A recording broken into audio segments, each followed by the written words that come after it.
Hello and welcome to all of you. आप सभी का स्वागत है उत्तर प्रदेश विशेष शॉर्ट वीडियो में। आज हम लोग बात करने वाले हैं लोक नृत्यों के बारे में। जो भी एग्जाम में महत्वपूर्ण लोक नृत्य पूछे गए हैं वो किससे संबंधित है, कहाँ पे होते हैं, ठीक है, ये सब हम जो है इसमें कवर करने वाले हैं। तो सबसे पहले बात करते हैं ब्रज क्षेत्र के लोक नृत्यों के बारे में।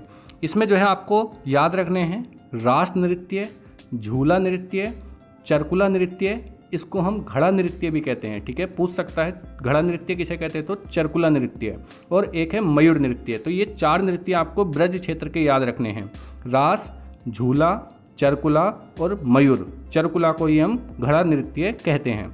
इसके बाद बात करते हैं बुंदेलखंड की भी।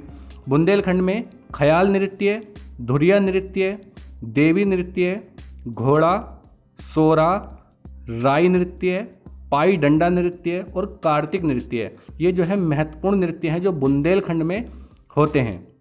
इसको जो है आपको याद रखने के लिए थोड़ा बहुत जैसे राई पाई एक साथ याद कर सकते हो, सारा घोड़ा करके याद कर सकते हो, सोरा और घोड़ा।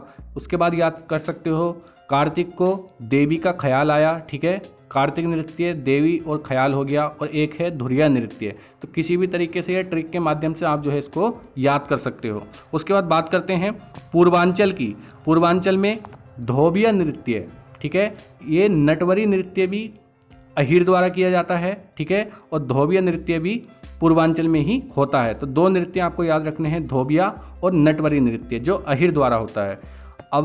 अवध में याद रखना है आपको जोगनी नृत्य, ये रामनवमी के अवसर पर किया जाता है। महत्वपूर्ण सवाल है, पूछा जा सकता है कि रामनवमी के अवसर पर कौन सा नृत्य किया जाता है, तो जोगनी नृत्य।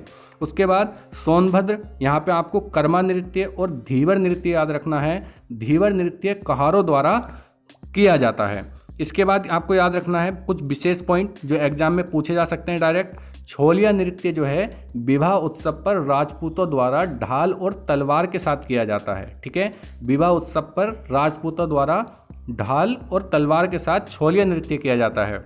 नृत्य की कथक शैली उत्तर प्रदेश की देन है और इसको अवध के अंतिम नवाब वाजिद अली शाह ने प्रोत्साहित किया था। महत्वपूर्ण पॉइंट है, आपको याद रखना है। उसके बाद कार्तिक नृत्य में कृष्ण व गोपियों के प्रेम का वर्णन है।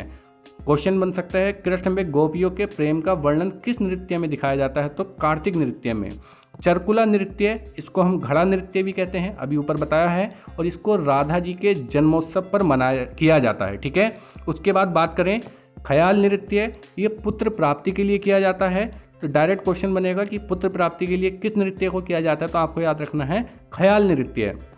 उसके बाद जो है धुरिया नृत्य कुम्हारों द्वारा किया जाता है। तो ये महत्वपूर्ण पॉइंट थे, ठीक है। और इसके बाद जो लास्ट है वो है मयूर नृत्य, जो मोर पंख से बने वस्त्र पहनकर किया जाता है। इसको आप इसके नाम से भी रिलेट कर सकते हैं, ठीक है। तो ये महत्वपूर्ण थे, जिसमें धुरिया जो है कुम्हारों के द्वारा किया जाता है, ख्याल नृत्य पुत्र प्राप्ति के लिए किया जाता है। इस तरीके से जो भी विशेष पॉइंट इसके दिए हैं वो जो सभी महत्वपूर्ण हैं उनको हमने यहाँ पे शामिल करने की कोशिश करी है।